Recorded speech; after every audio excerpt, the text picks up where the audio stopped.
Welcome back once again to Quarantine TV. My name is Philip O'Connor, and the whole purpose of this show on YouTube is to give you just a little bit of sunshine in our quarantine COVID-19 times. Now, every now and again you get the chance to do an interview and you just can't turn it down. But technology fails you. I tried absolutely everything with this array of technology around me and it just would not work. We tried Skype, we tried WhatsApp, we tried everything else. So it ended up with me interviewing my guest over the phone and holding it up to the microphone here. So it's going to be mostly a picture of him talking, and you'll have my head turned to the side as I'm asking questions and looking into the phone whilst we're having a conversation with him. The man in question is a man who undoubtedly caused me nightmares as a teenager, being one of England's best soccer strikers. But he's a man that I've come to know and really, really respect, both as a footballer and a broadcaster in the intervening years. He, like me, is bereft of work at the moment and is sitting at home self-quarantined because two of his sons are actually suffering from what they think is the COVID-19 virus. Ladies and gentlemen, on Quarantine TV, this is Gary Lineker.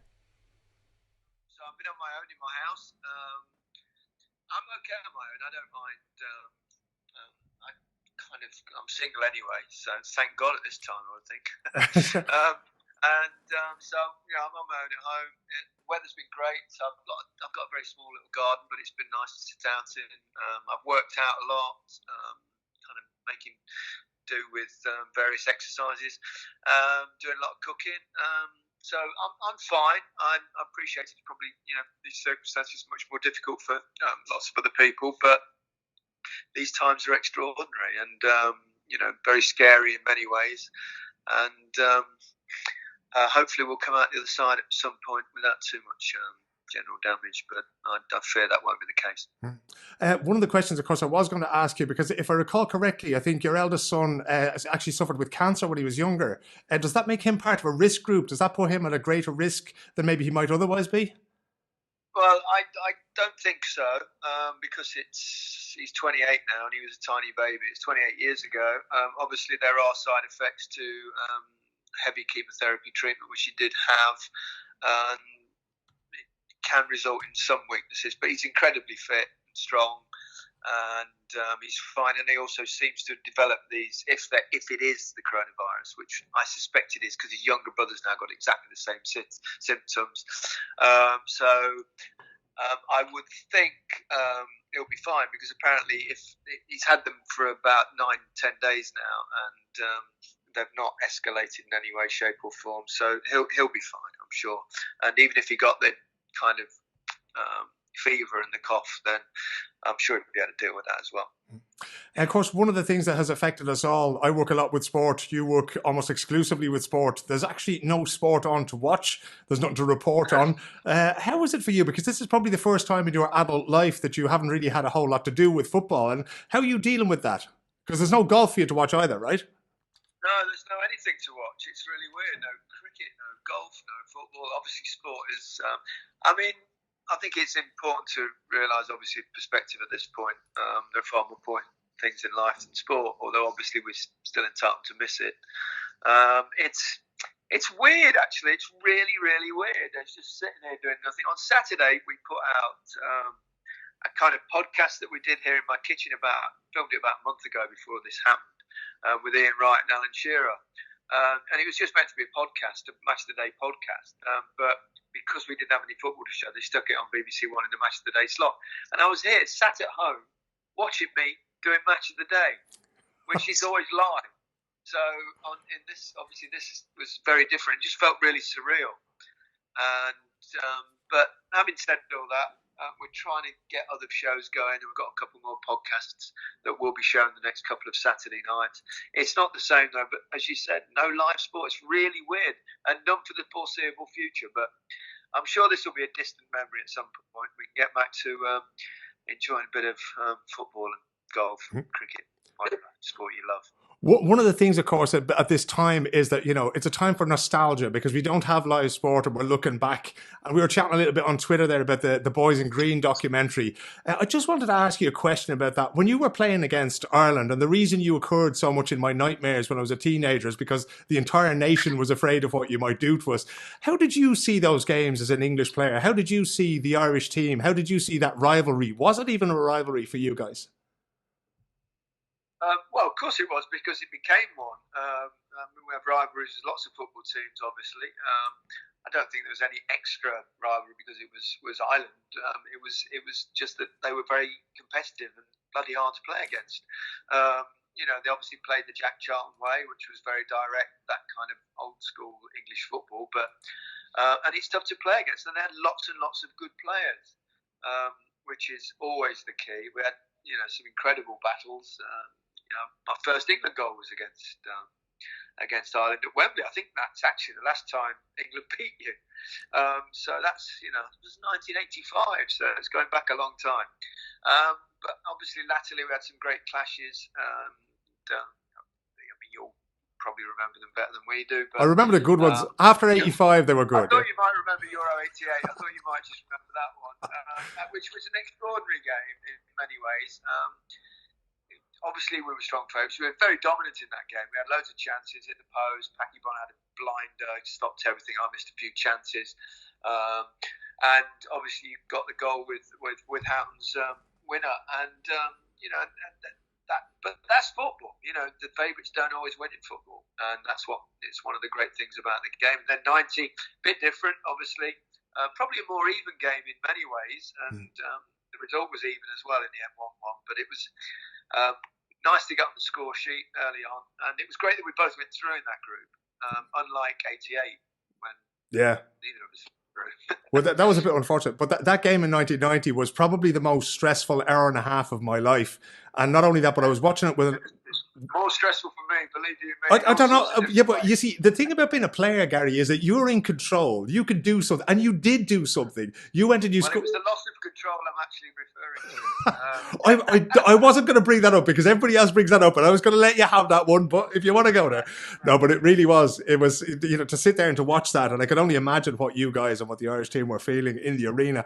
But if you put that into sort of context, because you had a great rivalry as well with Germany, not least with Argentina. So, how were those rivalries different? Did you approach those games differently? Well, I think a rivalry with a country that's really close to you, like Ireland, obviously, is slightly different. It's got more of a, let's say, derby feel to it in many ways. You could compare it to the domestic game. Whereas, Germany or Argentina, that's like, it's historical football-wise. Obviously, there are wars against both of them as well, but it was I think it's more absolutely a football thing, whereas Ireland is kind of it's like one of your local rivals, like if England plays Scotland or Ireland or Wales, Northern Ireland as well. So I think it's slightly different, and obviously with all due respect, obviously England and a much bigger population with Germany and Argentina as well, so they're probably overall more competitive in terms of what they've achieved in the game, probably because of that population, etc. You were one of very few or relatively few English players who went abroad during your career. So you went to Barcelona at a time when, you could probably count on the fingers of a couple of hands. You had Ian Rush going to Juventus and that kind of thing. Do you recall in your career, did players of your generation talk about going abroad? Did they consider it? Why did they never was it better money in England? Why did you become one of the few standard bearers in Spain? If you think about it, there were quite a few players went abroad back then. Some of us went for different reasons. Obviously, if it's Barcelona, then it's one of the biggest clubs in the world. How can you turn that down? You could be, I remember Ray Wilkins, Mark Haitley, Liam Brady. Obviously did brilliantly abroad. Kevin Keegan, Tony Woodcock. So there were quite a few in my time, and Laurie Cunningham even before that. And so. In those days, of course, for different reasons, someone like Barcelona comes as different, but there's also the money back then was massively bigger than it was in the old English League Division 1, for example. So that was obviously a contributory factor. It was a factor for me as well, but also it was a chance to play for Barcelona, and they were one of the biggest clubs in the world. And I also was interested in culture, and I thought it was a great opportunity to learn another language, etc. Then we had the period when the Premier League became the super wealthy league in world football, it still is. So players, therefore, one of the reasons to go was money. They didn't need to do that anymore. And I think with with kind of British players, we live on islands, so it's I think we're a little bit different to perhaps the rest of Europe in that sense, and so I think that was one of the reasons. And then suddenly, though, I think because of the lack of opportunities for some of our younger players, they're now seeing that again as a way, as a bridge to play in the Premier League teams. Jadon Sancho and Reece Nelson at Arsenal, two names off the top of my head. And there's one or two others who could conceivably go very soon. And I think it's a good thing for education.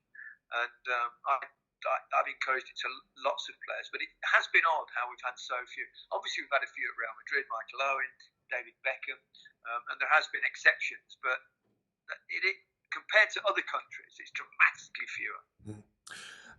One of those things I was going to ask you about as well was going into broadcasting. When did you realise? Actually, one thing was, what was your relationship with the media like when you were a player, and when did you realise that you wanted to be on the other side of the microphone? Well, answering your second question first, quite early in my career, really, in the mid-20s, mid to late 20s, I was always interested in journalism. I used to write match reports when I was a kid, when I used to go and watch Leicester. So it was always something I was interested in. During the World Cup, I remember in '86, I used to go and sit with the journalists sometimes, and particularly the radio people, to see how they did it, because I always thought, and it came a little bit later, but I always thought, as a footballer, I looked at other sports like tennis. We had Sue Barker, cricket, David Gower, to name but two, who presented, but they'd also played the sport at the top level. Whereas in football, that wasn't the case. You got Bob Wilson did it for a bit, but he was a goalkeeper, so that doesn't count. They're not footballers. And Jimmy Hill, of course, did a bit to it, but he was mainly a pundit. And I just thought, if I could crack the presenting side, having played at the top level, it would make me unique, give me a niche, and perhaps give me some sort of longevity in the business.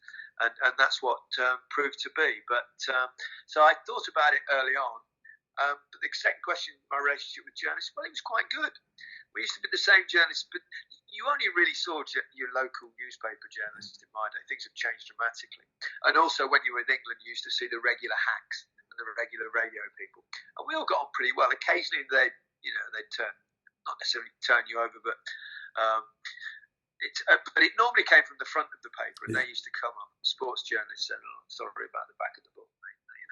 Sorry about the front of the book, I should say. Yeah. So you got a bit of that, but generally we all got on. It was the same people week, month in, month out, whenever you met internationally, and you got to know them a little bit. There's a lot of people working from home at the moment who aren't wearing any trousers from one day to the end of the week to the next. You're famous, of course, for presenting Match of the Day in your underwear. Do you ever regret making that particular bet? I did at the time. Can I just show you? I have got trousers on. There you go. Good man yourself. I'm not sitting in the boxers. It was I didn't regret it because it became quite fun, and it became a kind of. If you could write a PR stunt, I'm sure PR companies would say it was genius, but it was certainly not intended that way, shape or form. Because when I did the tweet, which I think it was, as I say, November or December, I knew categorically 100% that there was no way that Leicester would win the league. Absolutely no chance. And of course, then it kind of sort of suited. And I remember them winning at Manchester City in the morning kickoff, and I thought, they might actually do this. They might actually go and win the league.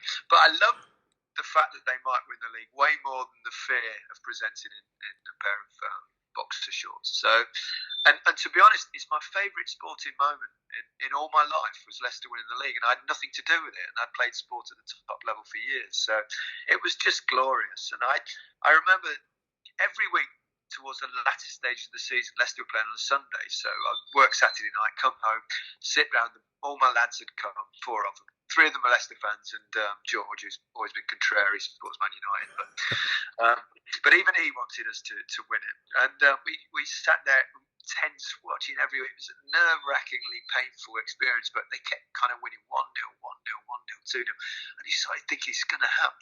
And then with about 3 weeks to go, you started to think, if it doesn't happen now, it'll be the saddest thing in our lives, which seems ridiculous when considering what we're going through now, etc. But and then when it happened, and we were all together, and downstairs and watching on my screen, and because Leicester weren't playing, of course, it was Chelsea and Tottenham, and Hazard bent that in the top corner to equalise, which meant that Leicester, it was just magical.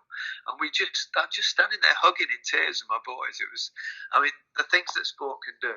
It's bonkers, really, but it was just magnificent. If you put your match of the day hat on, we're in the interrupted season now. There's a lot of people from Liverpool who are waiting to feel the same feeling that you felt with your boys. If Gary Lineker was to decide how the league should be decided now, who gets to walk away with the trophy, or if we just scratch this season completely, what would you like to do? And be careful now, because we know there are sensitivities. I'll tell you exactly what I think, but the truth is this is fluid. And we don't know where it's going to be. If we don't know whether we can play in 2 months, 3 months, a year. We don't really know at the moment. And hopefully it will die down relatively quickly in the summer. They expect it will. I would do everything if I were them, and I think they will, to try and finish the league season. I think that would be the thing to do. I think if you could start by mid-June, you could go all the way to August, and then just start the next season straight off the back of it. I know that will bring problems in terms of qualification for certain things, etc., and organisational things and that. But you've got to remember the players will have had a rest, had a break. They won't need one, and I'm sure they'll be chomping on the bit to play. They'll be bored stiff sitting at home for 2 months, and also there's no reason therefore that you would need a pre-season, so you could go straight into the following season. This is me just thinking off the top of my head. It's not me saying this is what should happen. It's what I'm thinking of. It could happen. Yep. So I think that would be the fairest way. If you just cancel the season now and annul and void it, then how do you determine who's going to go in the Champions League next season? How do you determine various things? Do Liverpool not have the title? And so I don't know. I think in an ideal world, for now, try and finish it. If it becomes that we can't play football for another 5-6 months, even longer, then who knows? But football is a secondary thing at the moment. It's important to remember that. But it's also massively important to millions and millions of people's lives around the world. And it's a very important part of their life, and they'll miss it. And I miss it. And it's great entertainment for people. And once it comes back, it'll be one of the kind of moments that we've been waiting for, I think, for the end of this thing. Have you sort of sat there thinking about what you're going to say the first night back on the match of the day couch? Are you looking forward to that moment yet, or are you still sort of uncertain because you don't know when it's coming? I'm definitely looking forward to it. I don't like sitting around twiddling my thumbs doing nothing, and I want football to be back, and I want the world to be safer again, and just back to some kind of normality. But I've not thought about what I will say. I think I've got plenty of time to work it out, but hopefully it won't be too far away. Hopefully. One last thing, this gives you plenty of time to spend time on Twitter and to practice social conscience, that kind of thing. That has become a sort of a major part of the Gary Lineker brand. Are you being careful out there on Twitter, because you've had 1 or 2 dust-ups with people giving you stick over things that you've said about refugees and this kind of thing? And how do you approach that these days? Yeah. No, I'd say what I think. Obviously, I've got a big platform. I've always had a kind of plan that if I tweet something, I look at it, read it, and if I'm even 1% doubtful whether I should send it, I don't. Now, obviously, I've engaged in 1 or 2 political things, Brexit and that, but I'm kind of done with that now because it is what it is. In fact, remember Brexit? Nobody seems to talk about it, which is great. I'm glad we solved that. Exactly. It was hugely divisive thing in this country. It was such a shame. And hopefully, and it does seem to be, if there's one positive from this whole thing, it does seem to be bringing our country back together again, which will be a great thing. And the world as well. Hopefully, coming out the other side of this will make a massive difference. But yeah, I'd hold views. I started probably airing my views a bit on FIFA and the corruption, and I was proved right on that one. Then there was the refugees thing that you mentioned. Well, I just showed a bit of empathy towards these poor people who have been in extraordinarily torturous circumstances, having to try and flee a country that's war-torn and bomb-ridden, and being in boats and little kids and their families separated and kids dying. I mean, I just don't understand, and still to this day, do not understand why I got lambasted for having empathy towards their plight. So, politically, I've always been interested in politics. I've never told anyone who I vote for. I thought long and hard before I came out for Remain, but I just thought it was important.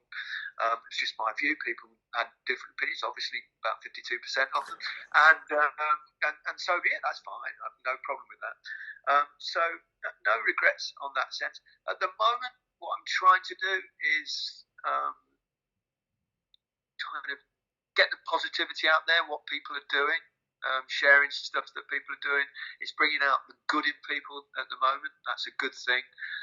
So trying to help my bit, encourage the NHS workers, etc. Support them. Not that my support means probably much. I don't know, but it's just trying to not blame people for this one. I think it's important that we back what the government is saying. Back whatever you politics are. It's not a time for politics. It's a time, I think, for togetherness, for the country to come together, and for the world to come together as well.